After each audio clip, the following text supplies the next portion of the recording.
She didn't fall in love like the movies.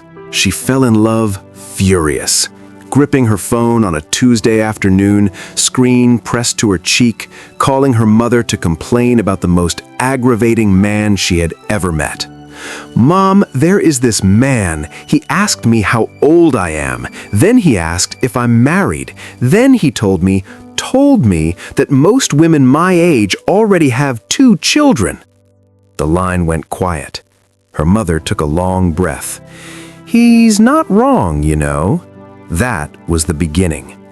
Nadia was 25 when she landed in Dubai, and she already knew she wasn't going to stay. The plan was simple: work a few years, save enough, then move to the UK for her master's degree. That was the real destination. Damascus was where she grew up. Dubai was the place in between. She found a job at a community pharmacy inside a mall. 12-hour shifts, 6 languages spoken by the customers on any given day, fluorescent lights that hummed so constantly you stopped hearing them after a week. She had no family in the city.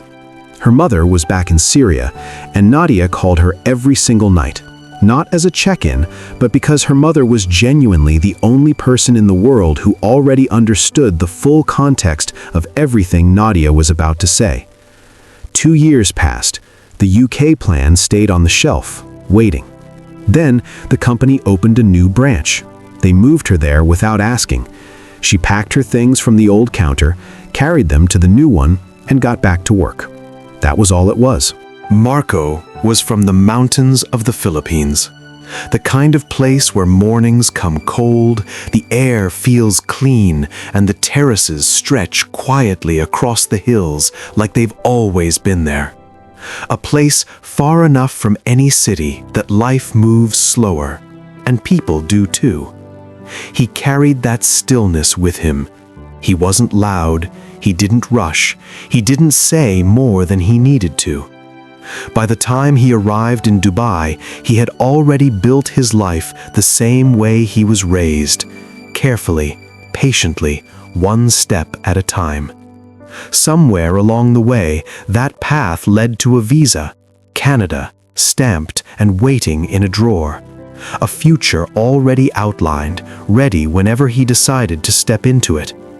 And for a long time, that was the plan. Until it wasn't so clear anymore. 3 days in, he walked up to her. No preamble. He asked her name. She told him. He asked how old she was. She told him. He asked if she was married. She said no. And then, with the same even tone he had used for all the other questions, he informed her that most women her age in the region already had children. She looked at him for a long moment. He was not smiling. He was not being cruel. He was just saying a thing he apparently thought needed to be said. She excused herself and called her mother from the break room. Her mother's response, as already established, was useless. But then her mother asked, "Why does this bother you so much?" Nadia hung up. She replayed the conversation in her head for the rest of the shift, not because she was upset. She told herself it was because she was upset. But the question her mother had asked was sitting somewhere it wasn't supposed to sit. 3 days later, he found her again. This time, he said, "I know that in your culture, a man shouldn't speak to a woman without her family's permission, so I'd like to speak to your parents." She asked him to repeat that. He did. She went home and sat very still for a while. Then she called her mother for the 3rd time that week. Her parents were in Syria. Marco spoke no Arabic. Her father spoke no English. A video call was the only option, which meant Nadia would be translating everything in real time for 2 people who had never met about a subject that carried the full weight of her future. She spent 12 days getting ready. She coached Marco on her father specifically, not Arab culture in general, but her father. The particular questions he asked when he was suspicious, the particular silence he used when he disapproved, the things that would make him lean forward versus the things that would make him go cold. She taught Marco a few words of Arabic, enough to show he had tried. The greeting, the phrase for respect, how to end a sentence so it didn't sound like a demand. She prepared her parents differently. She described Marco's background in terms her father could hold, his profession, his family in the provinces, the way he had built his career without shortcuts. She translated his character into the language her father understood. And when she rehearsed the call in her head and landed on a question that would derail everything, her father's version or Marco's, she quietly decided she wouldn't translate those ones. The call was 40 minutes. Her father asked about his work first, then his family, then his intentions. The questions came in a specific order that Nadia recognized. It was the order her father used when he was building a case, deciding before the conversation ended whether to open a door or keep it shut. Marco answered everything directly. No performance, no overselling himself. When he didn't know the right thing to say, he said less rather than more. Then, somewhere around the 15-minute mark, Marco attempted a sentence in Arabic. Wrong pronunciation, broken rhythm. The Arabic of a man who had practiced alone in a room and was only now discovering how different it sounds out loud. Her father went quiet. He looked at the screen the way people look at something when they are recalculating. He asked Nadia to translate one more question. Does he understand the weight of what he's asking for? She translated it exactly. Marco looked into the camera, not at Nadia, at her father, and said, "Yes." Her father sat with that for a moment. Then he uncrossed his arms. He nodded once. They got married quietly. No big hall, no extended family flying in from 2 countries. Just the paperwork, a witness, and a door key cut for 2. They work in the same hospital now.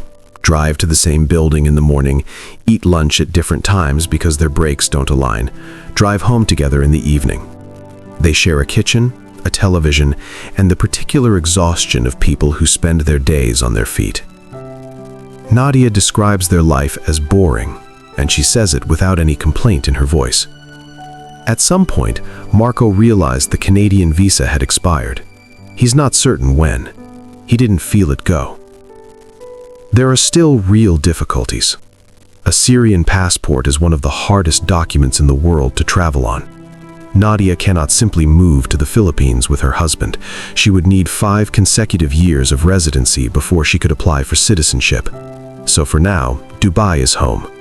After that, maybe Europe, a second passport, a document that opens instead of closes. And after that, the Philippines. Marco's mountain town, where his family still lives, and the terraces his grandparents farmed step down through the mist every morning. He keeps photographs on his phone. Late nights when the shift ran long and neither of them has the energy to talk, he'll take his phone out and show her one. "That's heaven," she told him the first time she saw them. He looked at the photos for a second.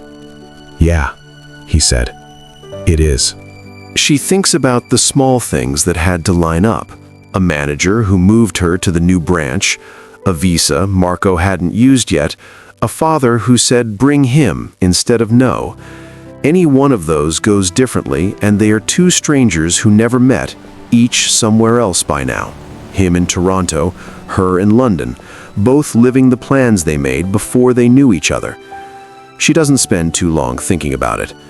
"When I look at his face," she says, "I already know what the rest of my life looks like. That's all I needed."